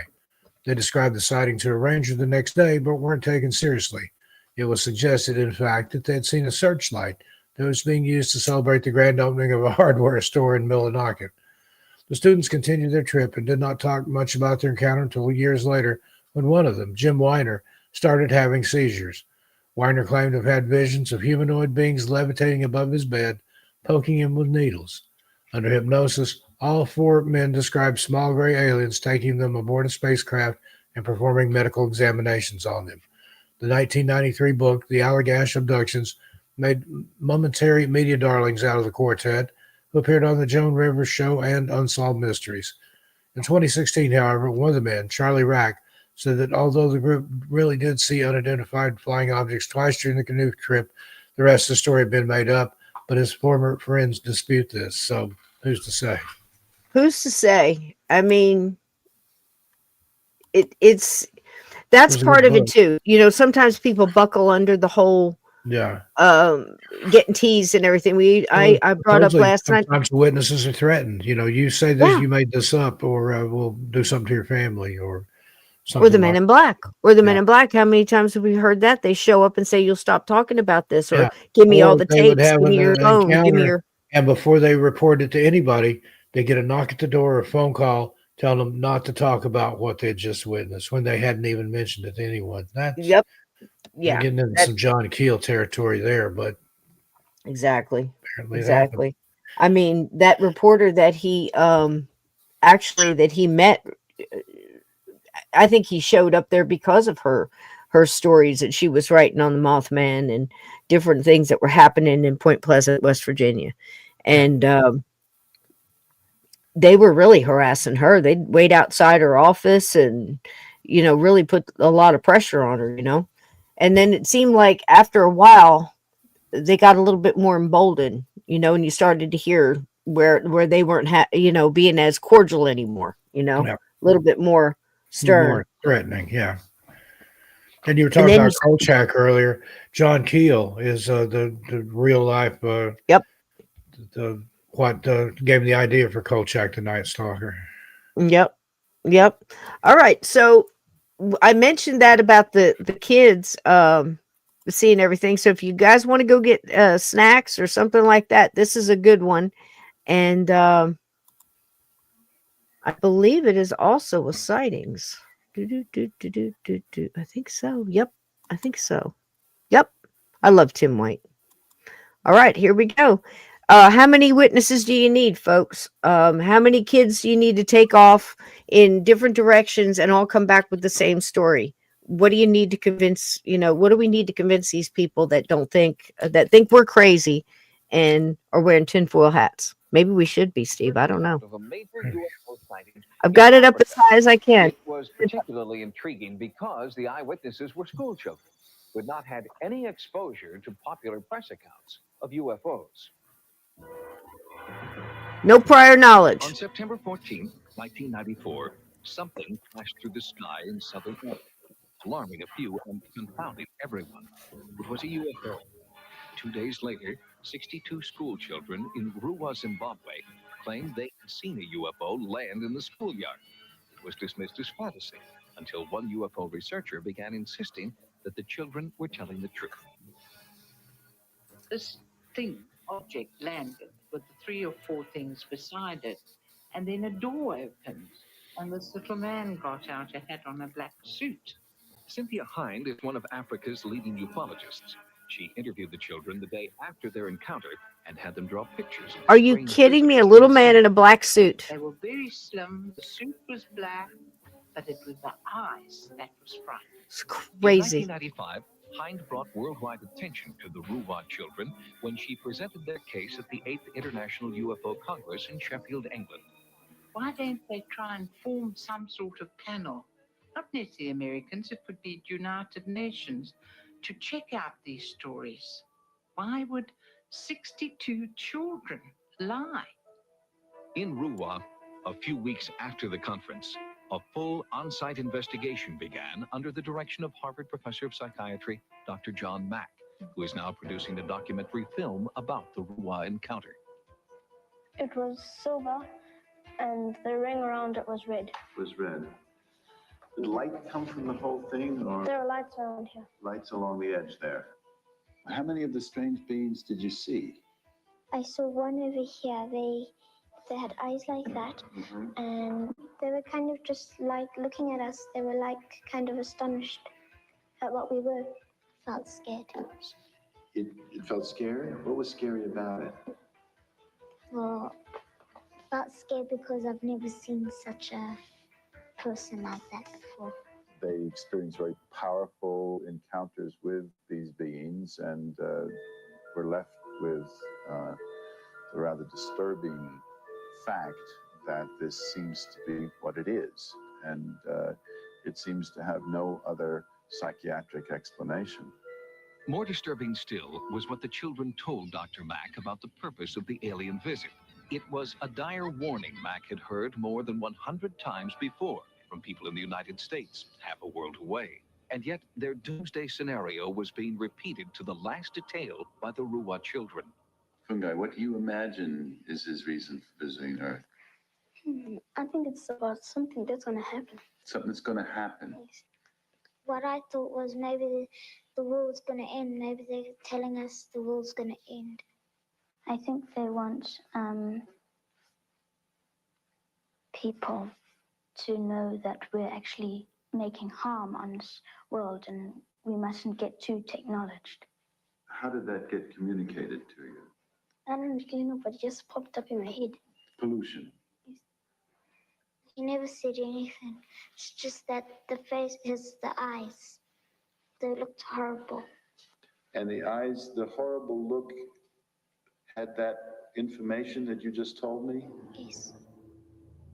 Now, the people in Africa don't have television. They might have a radio, but I can tell you the media don't deal with UFOs there. But nervous of it. So where would they pick it up? Is it a mass telepathy? While some researchers are suggesting the Ruwa sightings were created by mass hallucination, Dr. Mack hears a different story from the children. If someone were to say, well, you know, you just have a lively imagination and you made this up, what would you say? I haven't been influenced by any of my friends. I have seen what I've seen. Because of political instability in many African nations, it's been impossible to get an accurate accounting of UFO sightings there. Ufologists are eager to investigate several reputed hotspots, but field investigations in Mozambique and Rwanda have been put on hold.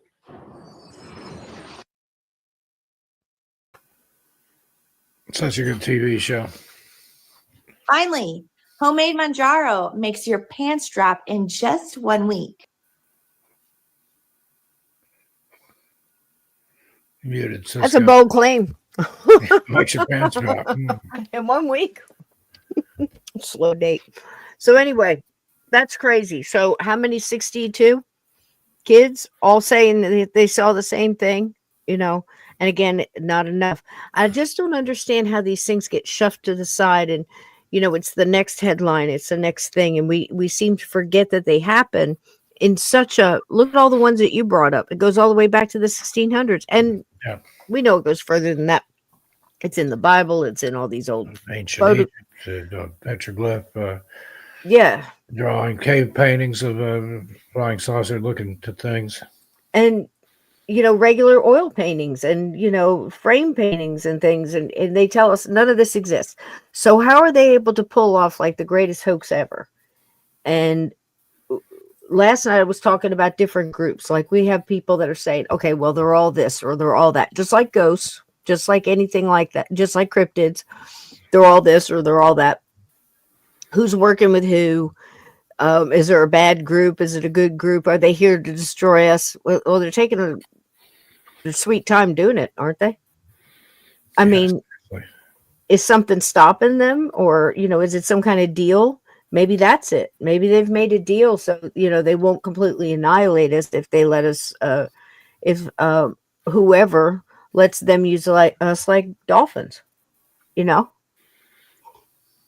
Because somebody's beaming us up and taking us and tagging us and, you know, doing all this experimentation and tests and clinical things and then wiping your memory. I mean, how evasive. I mean, you know, this is, it's terrible. Did Do you get remember our mutual friend Laura Eisenhower on here some night to talk about the pact that was made? She was supposed to go to Mars, wasn't she? That was signed with Ike and Churchill, Hitler, and Aleister Crowley on one dark and stormy night. And she said it was like an open secret in their family that there was a treaty. And, you know, that's a treaty that's different than, you know, like a deal or whatever. A treaty's like, you know, you promise not to destroy us. We'll do this or that.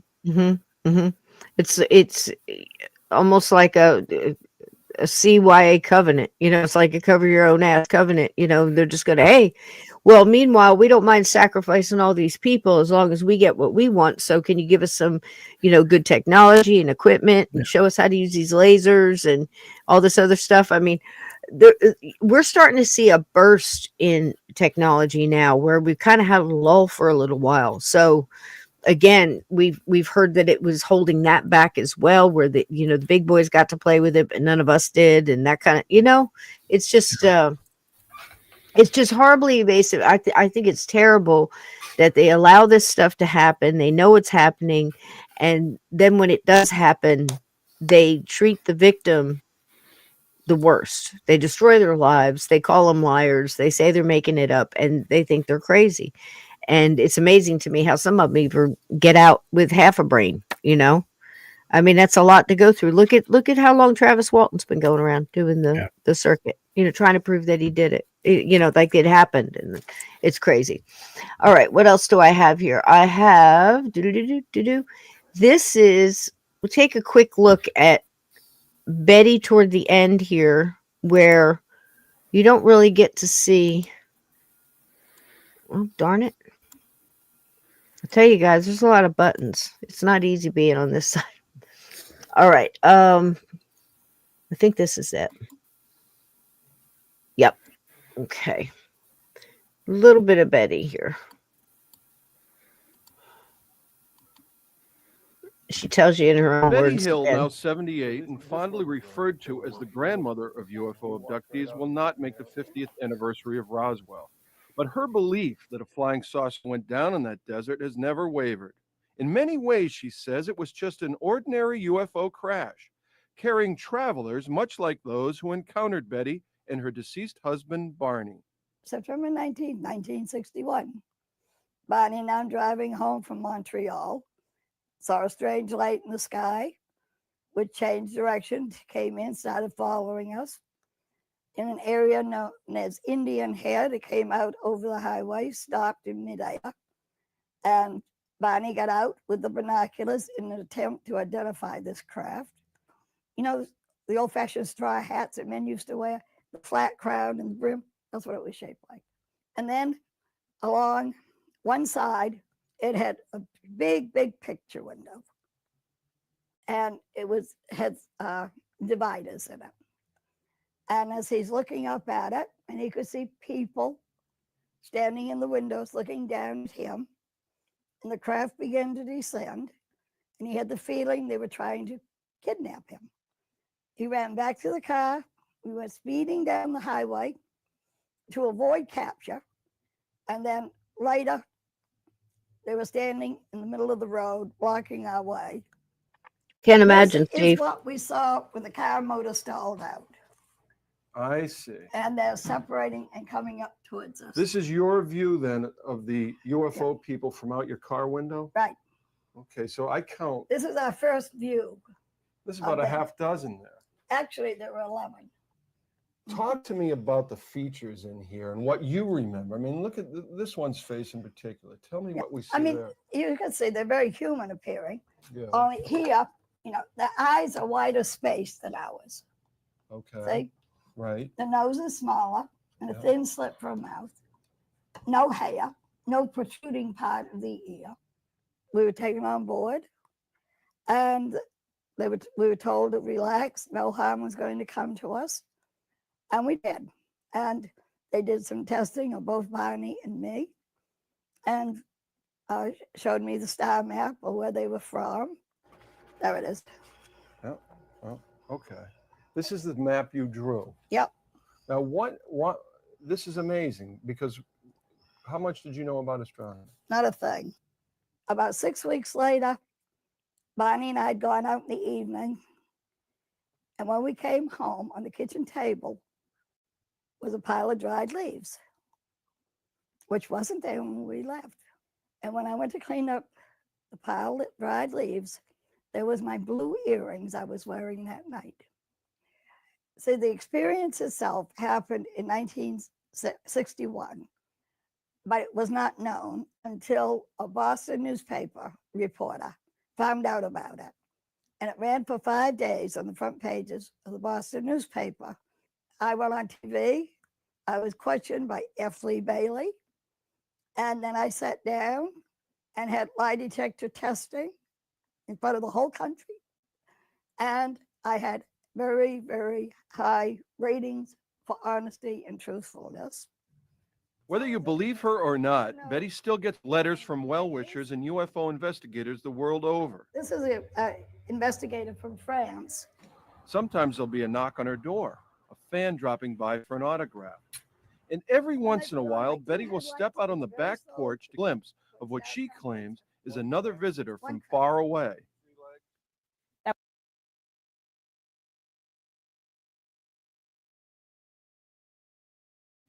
There you go, in her own words. And what really got me, Steve, was the leaves. And she got home, and that's not something you hear a lot about. And she said there was something about the shoes too. I can't remember what exactly it was. And with Barney, one of the things that snapped him out of his, I don't want to say amnesia, because I think they did it to him, was chemically induced or something telepathic that they did to him. They sucked his brain out, whatever, his memory. But he started getting his memory back because his shoes were scuffed. And he wasn't. The heels of them were so like he'd been dragged. Mm-hmm, yeah, and the toes, and that's what got him. And he started to get a little bit of that memory back. And it was so interesting how it came back where he was the bunny, and there was a bear after him. And his mind would not allow him to see these faces for quite a while, and it had to be coaxed out, like, through the hypnosis, which again, why everybody doesn't believe it. But I believe her, and to hear about the pile of leaves on her counter, and then within those leaves were the blue earrings she was wearing that night, because I guess they brought her back. It's incredible. To me, that's just incredible. That whole story, and I don't have anything to top that. If you want to add anything, go right ahead. The floor is yours, Mr. Stockton. Yeah, it's one of the most convincing stories that I've ever heard. And their story never changed. And then they found out later on that the star map and all that it made perfect sense, and there's no way that she could have had that knowledge at the time. They verified that later on with all the stuff that NASA sent up, as if they have that now where they can look at that and they're verified. Absolutely. I believe Betty. That was Linda Ray and Lulu Bell saying there. I Yep. believe Betty was telling us the truth. I do too. Now, if you guys have any questions, I don't know that I have any answers, but with all of these, some of the things that were coming back to me too was when he was reading that, when Jim Mars was reading that about the 1897 one. I can't tell you how many stories I've heard that are so familiar to the way that storyline laid out, where like I can name at least two old radio mysteries that I know were written, like CBS Mystery is one of them, where they have a UFO come in and bump into the windmill and break off the windmill, and crash into in this case, it was a doctor's house. But you wonder how many stories are taken from these early things, and to me, how many different bodies? You've got the Roswell, and if people say, well, the Roswell was made up, there weren't any bodies found there, blah, blah, blah. Well, then you've got Aurora. What happened there, and why would they move it? Why would, to make a big deal? What, because it's not there? And I know Jim Mars has his theories, and I would highly recommend going there, because, man, when that guy, he's like a pit bull, Texas pit bull in a big old Stetson hat. When he got, his journalistic fangs into something, he really hung on there. So, yeah.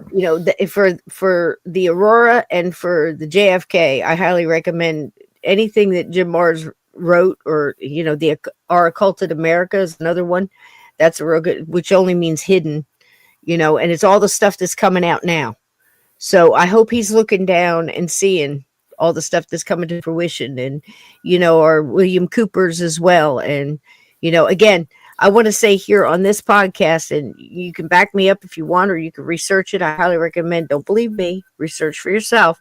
But Bill Cooper was the first one to say about the towers and 9/11 and predicting all that. It wasn't Alex Jones, and I don't know how it wound up everybody saying it was Alex Jones. Alex Jones has done his thing. I'm not taking anything from him, but Bill Cooper was first. So you can back me on that if you know it to be true, but that's a fact. Yep. So there you go. I don't know what to say about all this. I'll tell you, it scared the heck out of me. This book with, I feel so bad for Betty and Barney Hill. I can remember being a kid, and even then picking up how hard it must have been for them. Very much, and I said last night, very much like I felt for a lot of these people in these extreme hauntings. And the father that just has like a regular, I'm the manager at the factory, or I think Mr. Smurl was like a manager at a chewing gum factory or something. They don't want to come out and say these things are happening to them. And for them to do that, and then for people who know that are just trying to keep a secret, for national security or whatever the heck, they throw up there, whatever excuse, it just makes me sick. So we should just tell the truth, put it all out there. We can handle the truth and stop lying, because nothing can be worse than going through these things that these people have gone through and being called liars. And, whether it's a haunting, whether it's a UFO sighting, a Bigfoot sighting, a dogman sighting, or anything else, I think we should just start a new decade of, believe it first, and then we can reverse engineer it and see if there's anything new. That's what, I think that's what we should do. We should start a petition, Steve. Yeah, Take us out. What you got going on this week? I've got stuff coming up on missing persons and mysteries, of course. New episodes of my radio show every week. Everything out there on the Glad Lewis Ground Good Zero night, Scott. Radio Network. You can see the T-shirt there. I got a bunch Yay, Ground Zero. There you go. Who you got on this week?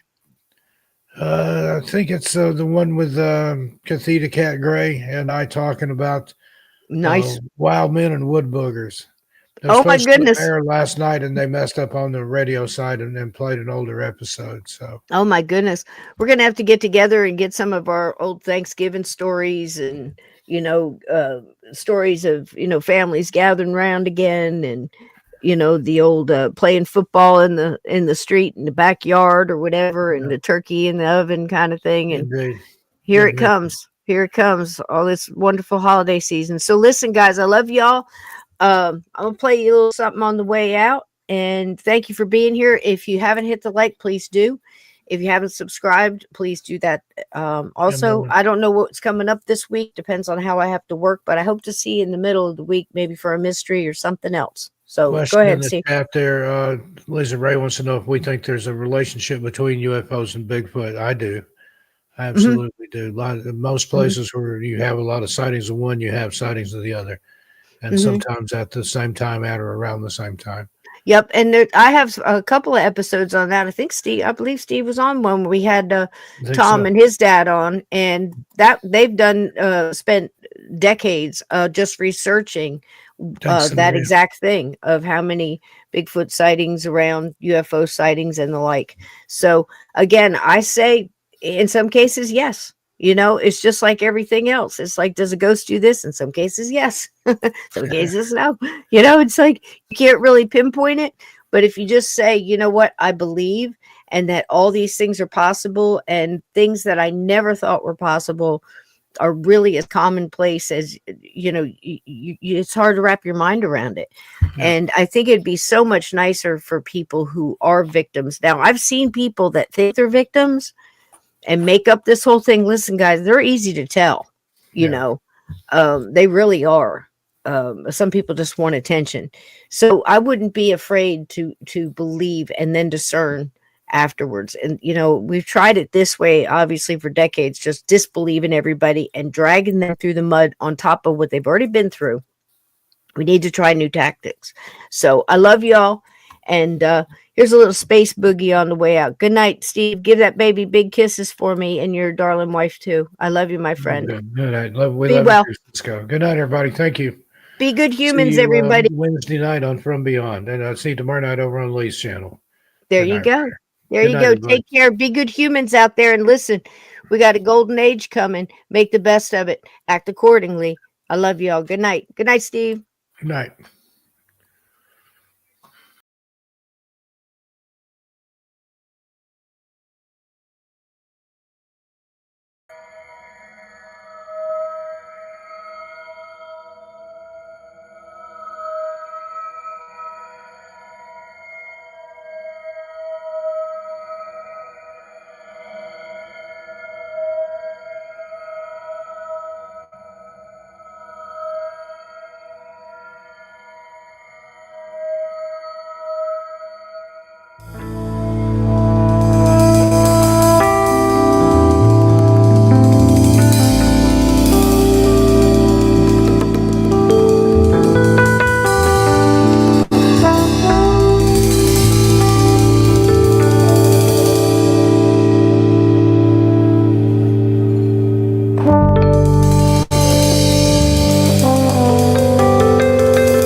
Thank you.